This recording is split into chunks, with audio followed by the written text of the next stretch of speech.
kind of a list. Now we hear from the DOJ that there's no list. The question for all the victims, what do you guys think? I know you're working on your own list, but do you believe that Jeffrey Epstein had a list? Yeah, so there's not a list. Yeah.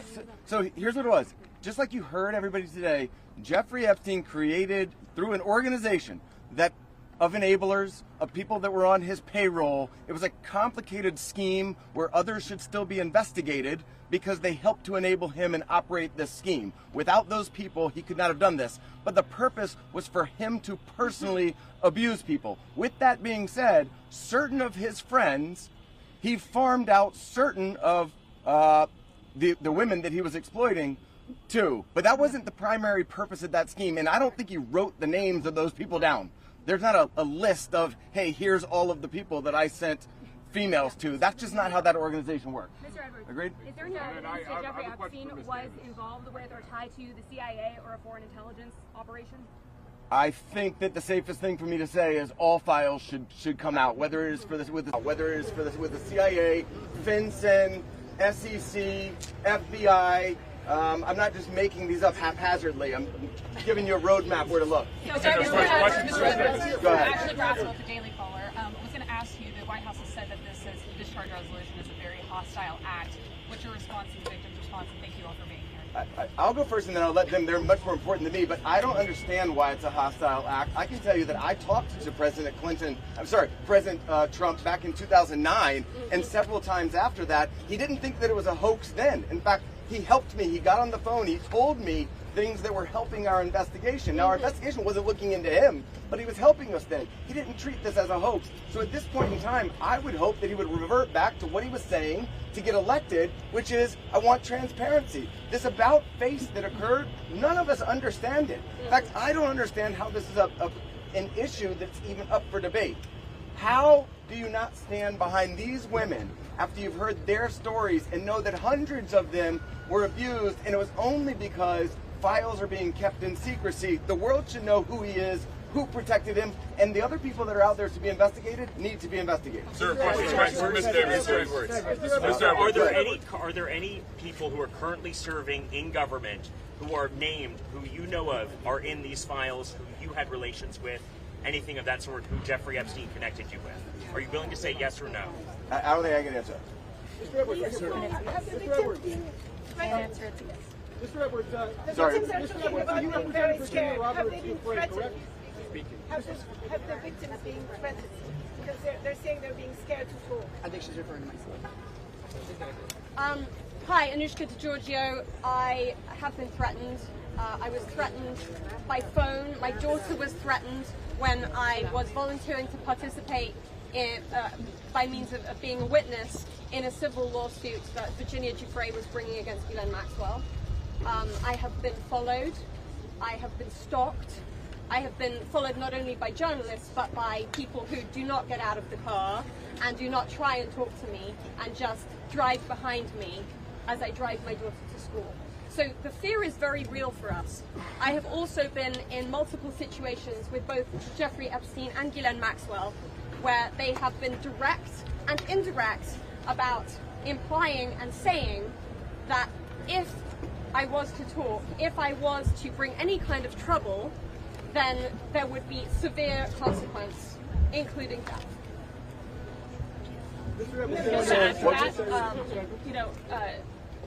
Maxwell also threatened my sister Maria Farmer. When the FBI did nothing about her initial report, we did.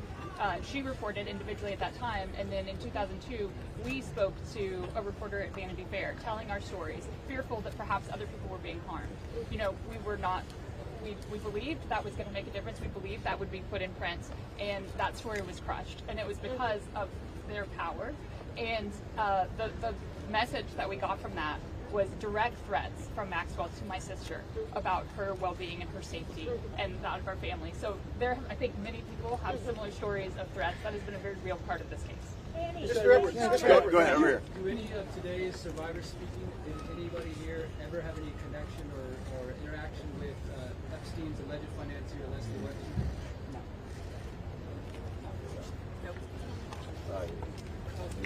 I just want to say, one thing that's very clear, when people say, please share names, There are names that are very well known, like that of Les Wexner, who everyone knows supplied an enormous amount of Epstein's financial wealth and allowed this operation to happen. So it's, I think, confusing to many of us why there have not been more ramifications for him, and he's been seen as a victim when clearly I believe there's more to it. Right here, please. Yeah. Yeah. So you represented Virginia Roberts Giuffre for many years. She eventually had to recant the allegations that she made against Alan Dershowitz. She alleged that on at least 6 occasions she had been sex trafficked. All right, next question. Why is it that she should be regarded as credible in this respect? You're not going to answer the question? How did the victims feel about the interview that was given to Ghislaine Maxwell by Todd Blanche? Why aren't you going to answer that question? How's that Okay, ma'am, I think that you had a question.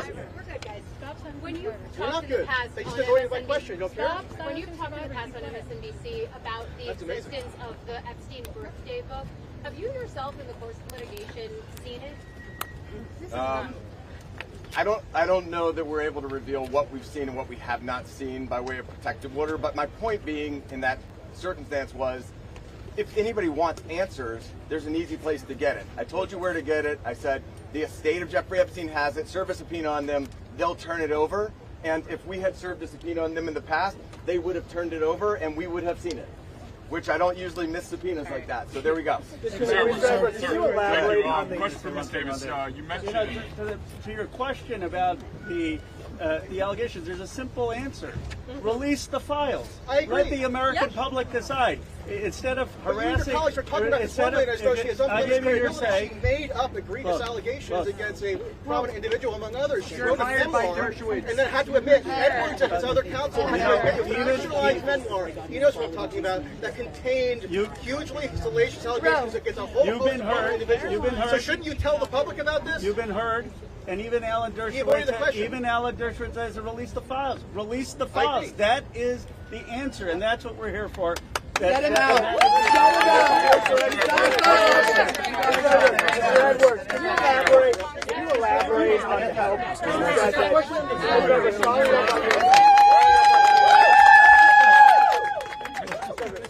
said that Donald Trump gave you help in 2009. Can you elaborate on your interactions with Donald Trump back in 2009? And for any of the victims, did anyone ever see the president, well then not the president yet, but did everyone ever see Trump with Epstein in any way? I don't know who's. I don't think that we can answer that question. Did anybody see Trump with Epstein back then? This is really not a political thing. We want the passage of the bill, and this is not the call out. President Trump. What about your interactions with Trump? My point was that he was friendly back then, did not think that it was a hoax, and was trying to help. Right. And now it seems like all of a sudden somebody's in his ear and he's not. So I'm hoping he'll come back to where he was back in 2009. Be on the side of the victims and stand with us. Representative Caller wanted to ask the victims what they thought of the interview with Todd Blanche with the Deputy Attorney General when the DOJ questioned her. Or even Mr. Edwards. I was Teresa J. Home. Happy to speak on that because what I will say is she got this airtime and platform. Her voice was elevated way before our voices were elevated here today. And that same calm, manipulative voice that she had so polite there that day with Todd Blanche was the same polite, coercive, manipulative voice that I heard as she was grooming me to then send me off to the home of Jeffrey Epstein where he would assault me. So that's what she was doing for hours, speaking with me, building relationship with me, building trust with me, allowing me to believe that I was going to get this job, a dream job that I had been recruited from my college, flown across the country from Los Angeles to New York City to interview, so I thought. So her voice that day was the same voice that sent me off to a monster. So nothing can be believed from what she says because she's been charged with perjury. I myself could sit there and listen, and as I did, I sat there and listened to this woman's voice lie. And there was no pushback from Todd Blanche because does he even have the facts to be able to push back on her? We could sit there and push back. Why didn't we get to attend that? Why weren't we there that day? Or why wasn't even one of us consulted prior to that day in that meeting? And why on earth has she been moved from Florida to her, it basically is prison spa. I mean, you know, let's be real. None of us were consulted. I found out, just like everyone here found out, through the media, through all of you. We found out about Ghislaine's transfer. So we were all, I'm very angry to sit there and listen. The feelings that come up listening to this woman's voice is repulsive. Yes, I would say it's triggering. We all work very hard on healing, and it still gets to us after 2 decades. It's a very long answer, but it's repulsive to sit there and listen to her voice in her interview. Can we take two more questions? One over here. My reporting in Vanity Fair directly led to a $100 million payment from JP Morgan to the Virgin Islands. Will you go after the DOJ, the FBI, because they're sitting on evidence? I've held the evidence in my hands. Can you speak to that?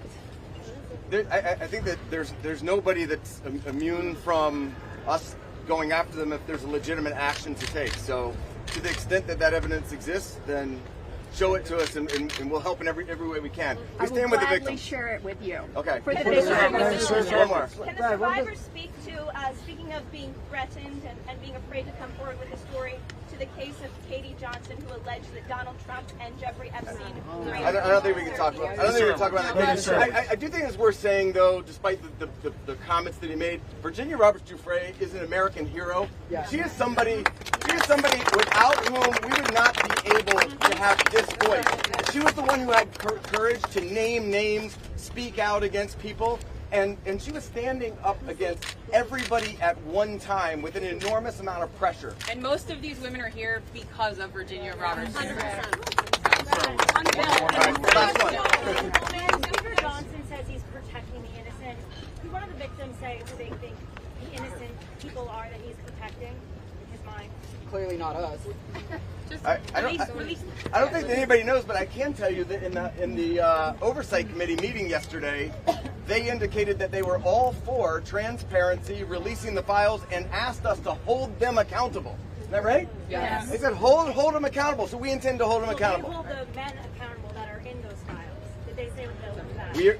We're going to show them where to go with it, and as long as they're doing their job, they should. I'm going to turn it back over to Bill Connor. Thank you. Let me say this. I think the people who are testifying here today or speaking up today, they are American heroes. Let's give them another round of applause. And you say, look, Thomas, Marjorie, and I, we're huge believers in the First Amendment, and we believe in free speech, and we take abuse all the time. But you see why it's so hard to do what they have done, because they come forward and you subject yourself to national scrutiny and national questioning. And I just want to say from the bottom of my heart how appreciative I am and how proud I am of what you've done today. You made a big difference. Before I bring on Marjorie and then Thomas will have the last word, I want to summarize 3 basic things that I heard from the survivors. First, they want to know why our government covered up for someone rich and powerful. Why is it that we have 2 Americas? People say, why do you need to release the Epstein files if Epstein is dead and Maxwell is in jail? Because we don't know who all was involved in the cover-up. Why are there rich and powerful people who didn't have justice? They want to know that. Second, many said it's important for their own closure. They don't know their own abuse. They want to understand what's in these files for themselves. And third, we heard that there are many others who obviously were involved. And they want to know, and the American people deserve to know what was there in those files. I actually think they're helping us come together as a country. Yes. I've never done a press conference with Marjorie Taylor Greene before. I've done some with Thomas, but look, this country is divided, is exhausted. This is one thing that we can come together on. Yes. And I was very clear with Thomas. This is not against President Trump. I would like nothing more than a Truth Social post for him after this press conference saying just release the files. Yes. Be with Massey Kana. This is about something much deeper. It is about bringing this country together to stand for America's kids, to restore trust, and to move this country forward. So thank you to the survivors for helping us do that. Now I want to introduce Marjorie Taylor Greene. Thank you. For everyone watching at home, I think it's important to put yourself in these women's shoes. As you're questioning, why can't they just name the names? What you don't realize is they just told their stories of being raped and being abused, being victimized, being manipulated, being coerced, and basically held in a prison of captivity of sexual abuse while they were young teenagers and extremely young, vulnerable women. And in Jeffrey Epstein's home and the places they went with him, they saw the most powerful people in the world in his pictures, and they saw him with those people. Can you imagine how terrifying it would be to name names like that? These are some of the richest, most powerful people in the world that could sue these women into poverty and homelessness. Yeah, it's a scary thing to name names, but I will tell you, I'm not afraid to name names. And so if they want to give me a list, I will walk in that Capitol on the House floor and I'll say every damn name that abused these women. I can do that for them, and I'd be proud to do it. Now, another thing, this is not about politics, and this is a boiling point in American history where the American people, just like Roe just said, there's become two Americas. There's the America for the rich and the powerful and the elite, where they never face any struggles or problems and never experience what real America goes through. And then there's forgotten America that faces all the problems and deals with all the issues and never gets justice for being sexually assaulted and raped by a monster. It shouldn't exist anymore, and people are sick of it. So let's recognize the fact that the administration before and the one before it and the one before it and the one before it and before it never did anything about this. So this isn't one political party or the other. It's a culmination of everyone worked together to silence these women and protect Jeffrey Epstein and his cabal. And this is not just rich, powerful people. Think his drivers, his maids, his chefs, all the people, people that worked in his home, security guards. I heard one story from a young woman that was being raped by Jeffrey Epstein when he was out on work release while he was serving time in prison and had an ankle monitor on his leg. Guess what? There was a police officer outside that door. So this list of names is quite a list of names, and it doesn't extend just in the rich, powerful circles. It extends down to the very bottom where people were paid. And again, I will say this, there's victims suffering today in similar circumstances, and they're terrified to name the names of the people that are currently abusing them. And so with these brave, courageous women fighting this fight, this is a fight for women and children and any person that is facing sexual abuse and rape and captivity and human trafficking right now.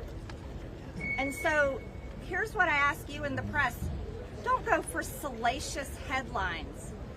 Go for the truth and defend these women and help those of us in Congress that are crossing our political party lines for doing the right thing and trying to do it together.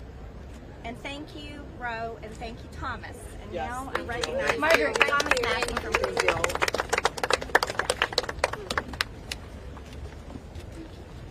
Well, there's three branches of government, and we're supposed to keep each other accountable. And that's what we're doing here today in the People's House. We're standing in front of the People's House with real people, not a hoax.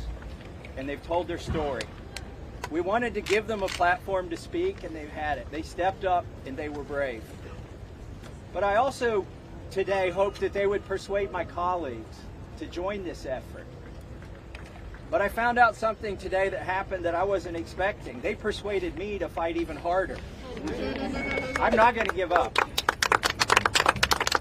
And I want to end with this call to action. First, a call to action to my colleagues, who just an hour before this press conference were prepared. They were given a fig leaf. We'll put a resolution on the floor so that you can say that you voted to protect the survivors. Their resolution doesn't really do anything. And that's the oldest trick in the swamp. When you want to kill the momentum, when you want to kill initiative, you introduce a placebo, a different bill that does nothing, and then try to pull the wool over the eyes of the American people. That's not going to happen this time. We demand real accountability. I encourage my colleagues, please, there's over 200 Republicans who have not signed this discharge petition. We only need 2 of them to sign it, and every Democrat will sign it. And that will get us the number we need to force this vote, to pass a law, not a polite request to the DOJ to police themselves. No, we need legally binding legislation to force that to happen. And my main call to action is to the people watching these live feeds that are going through these cameras right now. Congressmen, listen to you.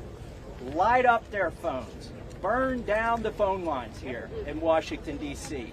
Ask them the questions that these survivors wanted you to ask them.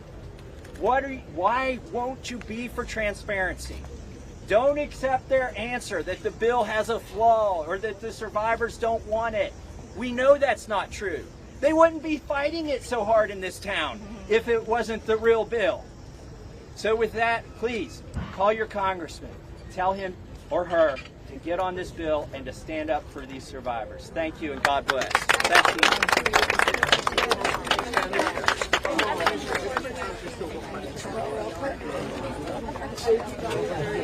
I think I'm stuck down here.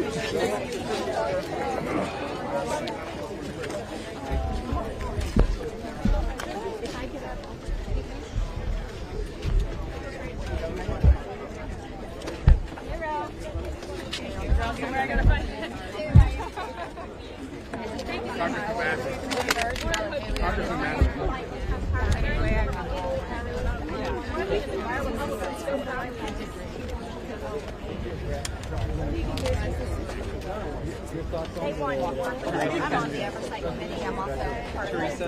183,000 of you guys can't be wrong, right? Congressman, do you have 5 minutes to get your colleagues? What are some reasons why they don't want to endorse this? Not right now. They've been incorrect. Look, I've got $2 million of ads running against me back in my district, and it's funded by 3 billionaires. Tremendous midterm. We just approved the largest tax decrease in the history of our country. We have things, if you think of it, no tax on tips, no tax on Social Security for our seniors, no tax on overtime, deductions when you buy a car and you borrow money to buy a car. First time they've ever seen anything like this. Middle-income people get deductions. You get a deduction when you buy a car. Nobody's ever seen. And by the way, they're selling cars like crazy. Cars are pouring back because of the fact that we have tariffs. Cars are pouring back into our car plants are pouring back into our nation. They're coming from all over the world. They're coming back. You know, we lost about 54% of automobile manufacturing over a 30-year period, 35-year period. They're all coming back. I think they're coming back higher than ever before. We have AI going up.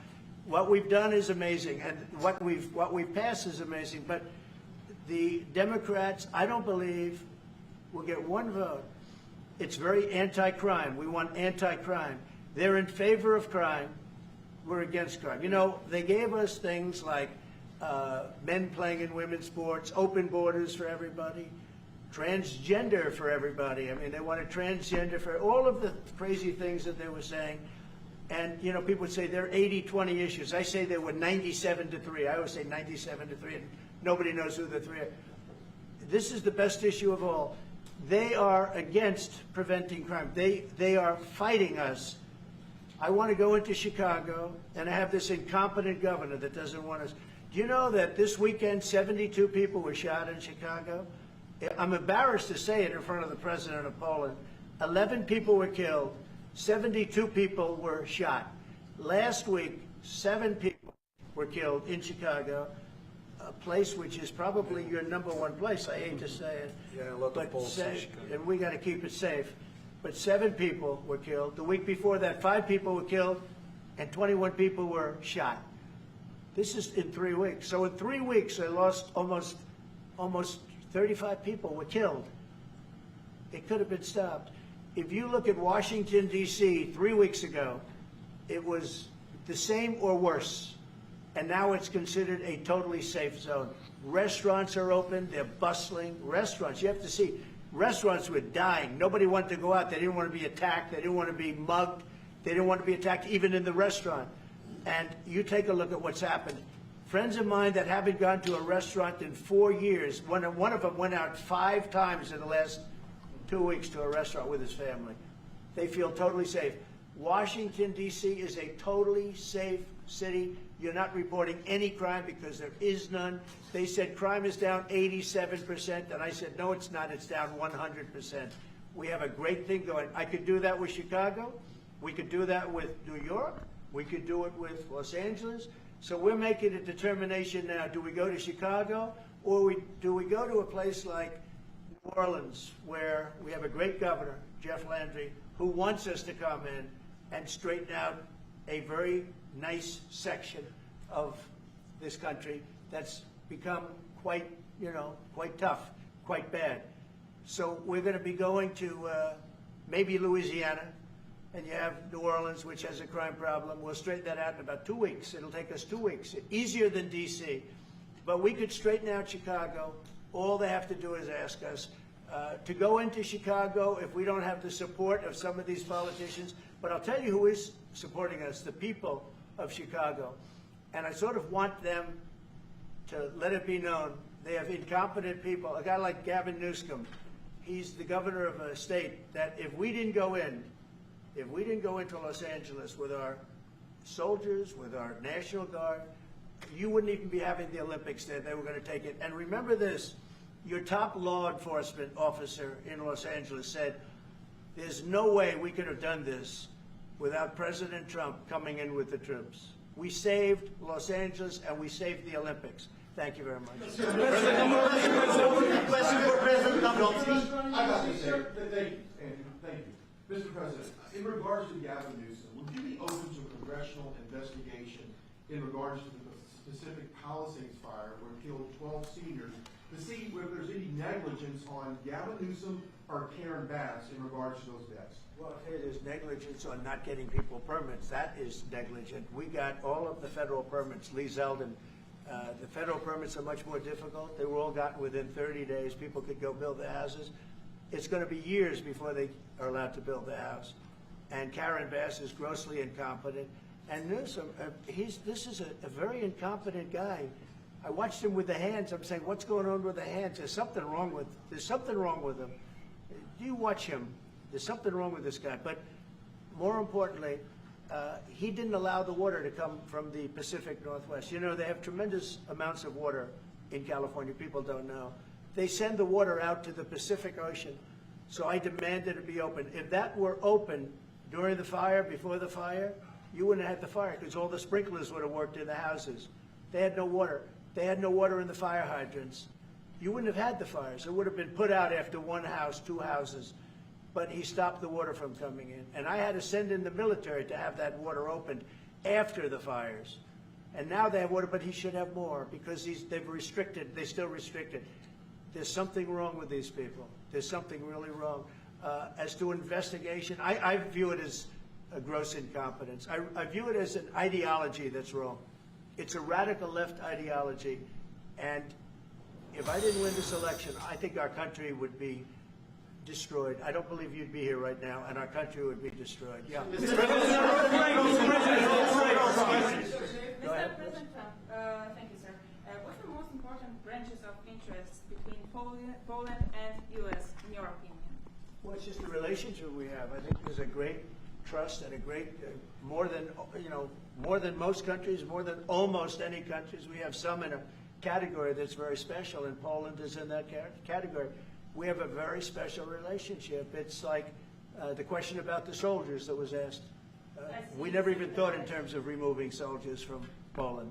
We do think about it with regard to other countries, but we would never know. We're with Poland all the way, and we will help Poland protect itself. President, I would like to add something. Yeah, of course, security is most important also for our relation. And I'm a historian, as you know, maybe, Mr. President knows. I'm a historian, and this is the first time in Polish history, in 20th century and the 21st century, that the Poles are happy that we have foreign soldiers in Poland. So the American soldiers are the part of our society. Nowadays we have almost 10,000 soldiers, and this is the signal to the whole world and also to the Russian Federation that we are together. But we are not like the Poland free riders in Europe and in NATO. Mr. President Trump knows it, because our GDP for military service achieved 4.7. So we are probably the one NATO nation which is on this level, and we will not stop. Me, as the President of Poland, we are going to achieve 5% of GDP for military service, but with American soldiers on Polish soil, we solidify and we are secure. Mr. President, just about that. You know, Poland was one of two nations that paid more than they were supposed to with NATO. I don't know if anyone knows that, but there were two nations, and Poland paid more than they were supposed to. They thought it was low. And by the way, since then, at my request, they've raised it from 2% to 5%. But Poland was one of two nations that paid more than they were supposed to, which was a very nice thing. Yeah. What's your message for that you were not invited to the parade in Beijing? Never even thought about it until just now. President Nawrocki, what's your message for President? Never even thought. It wouldn't have been my place to be there. President Nawrocki, what's your message for tariffs?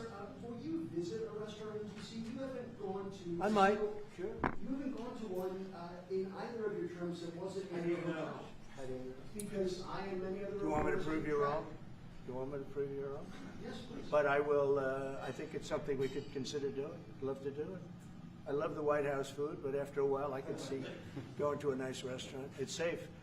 If you would have said, like the governor, Governor Moore, wanted me to go and walk through Baltimore with him, and I said, you know, I think I'm a brave guy, but there's no reason to be stupid. They have crime that's at levels that nobody's ever seen before in Baltimore. They've done a terrible job.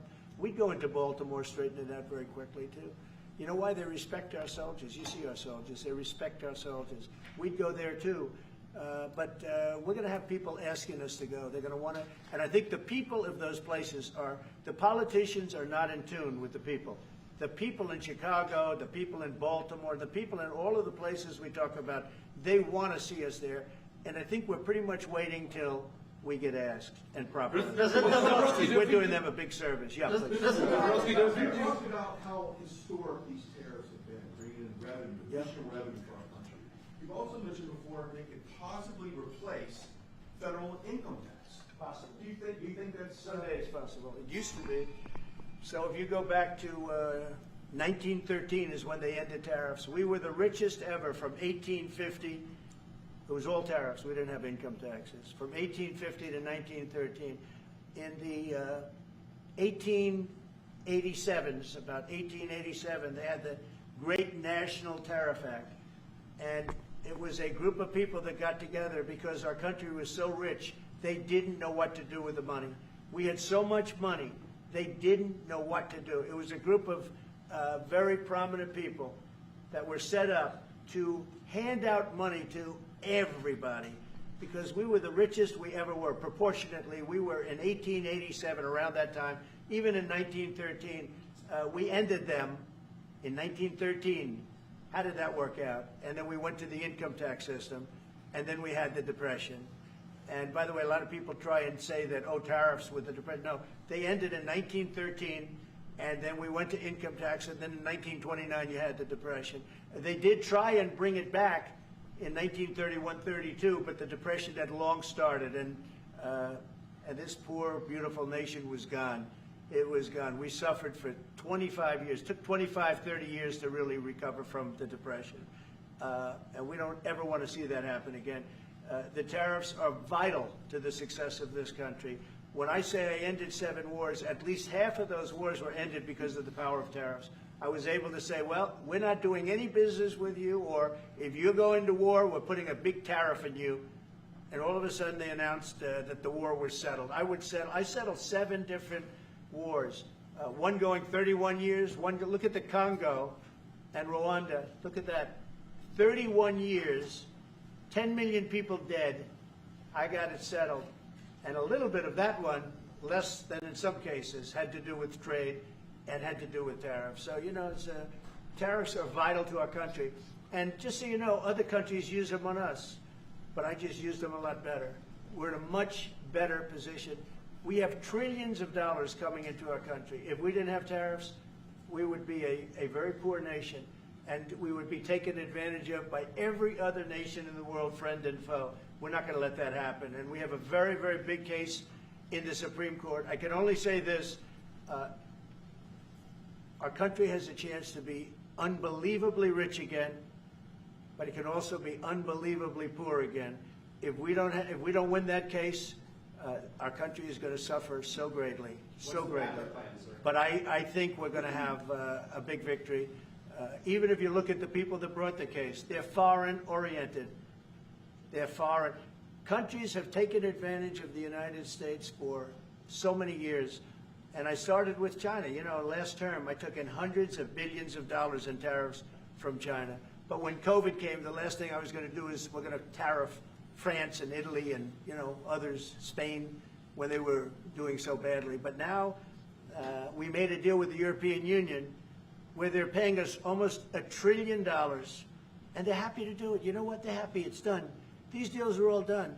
I guess we'd have to unwind them. We've done deals with Japan, with South Korea. We've done deals with many countries and others to come. And if we didn't have the power, prestige, and dignity of tariffs, and I used them wisely, and people respect America again, and we've become a rich country again. The money coming in is incredible.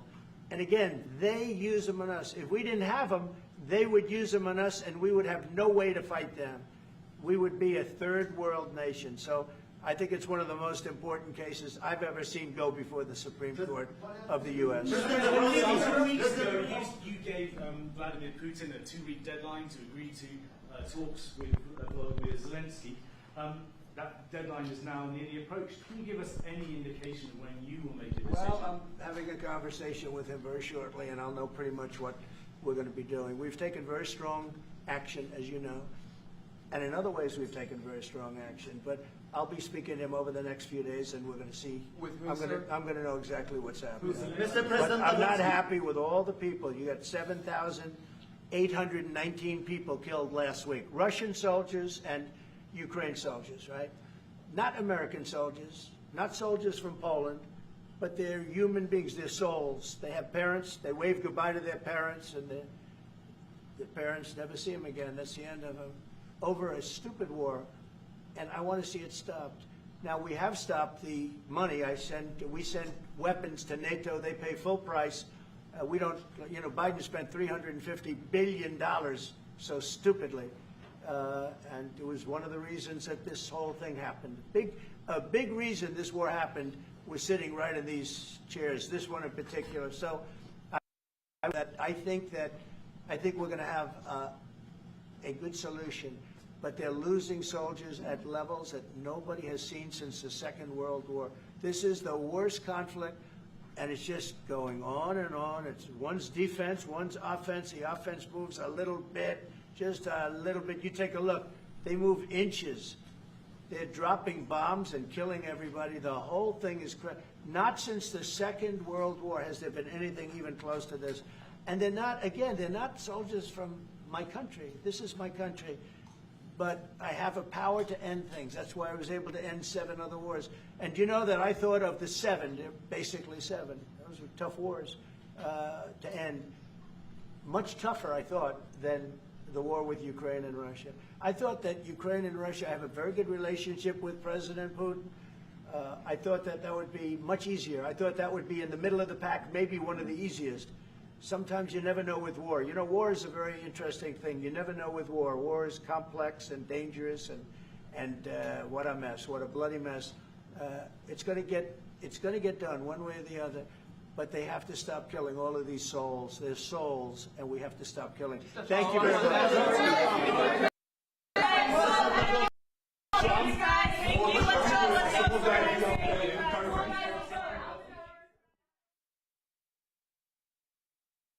A lot of credibility right now by staking out a position that's consistent with the president's position 9 months ago. How much do you think they still care? Because you hear Charlie Kirk saying, I'm not going to talk about this anymore. There's a perception among some that, Donald Trump said not to talk about this, we're not going to talk about it. How prevalent do you think that is among just your ordinary voters? I have heard congressmen, as recently as yesterday, in a closed meeting say, don't know, don't care. Well, it's time to know, and it's time to care. And so whether it's a social media influencer, I know people are somewhat worn out on this topic. They've heard the Epstein, even the survivors talked about how they don't like it when new conspiracy theories come out that can't be dispelled because there's no release of the files. So the best way, if you're a social media influencer and you're sick of this topic, or if you're a congressman and you're sick of this topic, the best way to make it go away is to release all the files. What specifically in the bill is it that they're pushing it? Well, right now, the DOJ is basically investigating themselves. They're curating the release of all of this material to the Oversight Committee. The Oversight Committee is only getting what the DOJ wants them to get. And that is why the White House or the DOJ might consider it adverse to them to pass my bill, because my bill would force them to release the material. It's not a request. It's not even a subpoena. It's a law. It's a requirement to give us this information. When something like this happens, usually the White House will do whatever they can to distract. Let me take a look. Why won't other Republicans stand back up? Do you think? It's pretty simple. They're afraid of the White House, there are people at the White House. Hello, ladies and gentlemen. Welcome to Tusi TV, your global news channel. I'm Maya Tusi, and this is your latest news update coming from Germany, as the upcoming elections in Deutschland has created an absolute nightmare for the electoral authorities, but also the AfD, as we can now confirm that a seventh member and candidate has now been found dead. The initial report that we had on this channel over the last couple of days was that 4 primary candidates in one area all died in a short space of time. Then we had the 2 replacement candidates, the reserve members, also found dead. Now we have the 7th one has also been found dead. And we're going to give you guys all the information in this live stream. Before we start, of course, we have the limited offer, the promo code WEDDING50 for our 2CTV Plus annual memberships. It is, of course, to celebrate our upcoming 2C wedding, which will be this weekend. Special thanks to everybody who's been supporting us. Make sure to take advantage of the promo code now. Scan the QR code or find the link in the description. Now, let's talk about what is going on with the authorities first, because they are still refusing to disclose the cause of death for at least 4 of the AfD politicians. And there's a lot of questions that have been raised, which is not being questioned by anybody right now. I mean, the position, the public line is all just a coincidence. Now, of course, statistically, it is becoming even more impossible that all in a short space of time, regardless of age, because actually a lot of them who have died, they weren't really that old, in their 40s, 50s and early 60s. Yeah, a couple of them obviously older, but that doesn't really prove anything. There are still so many questions. So, as we said, initially 4 primary candidates, all in one area, were found dead, and then 2 of the reserve members also found dead. This is as we get closer to the elections. We only have about 11 days to go till the 14th of September local elections in North Rhine-Westphalia. And this is becoming a little bit suspicious, as the leader of the AFD would put it, Alice Weidel, who is raising more questions, especially since yesterday. Now that we have the confirmation that the 7th member has been founded, there are a lot of other speculations and rumors on social media from Germany that apparently more may have been founded, but we can't really confirm or verify that number. In terms of the reaction from the German officials, they state that no foul play currently suspected. 2 of the deaths obviously were confirmed as natural causes. We had 1 suspected suicide and a heart attack. The causes of the other 4 deaths are still not being disclosed. We also don't know exactly what happened with the other one. Now, with the recent one, the 7th deceased member of the AFD, the authorities are saying that it's okay. He was just old, and he was ill. He was close to 80, but doesn't really answer the question of what is going on with his a series of coincidences that's happening.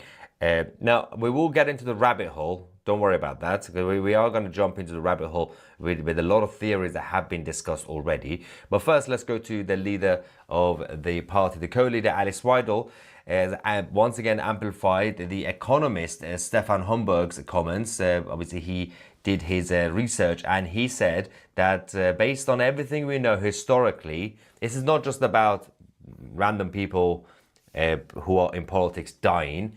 These are all from not just one party, but in one area, in a short space of time. He said, and Alice Weidel also amplifies it, statistically impossible.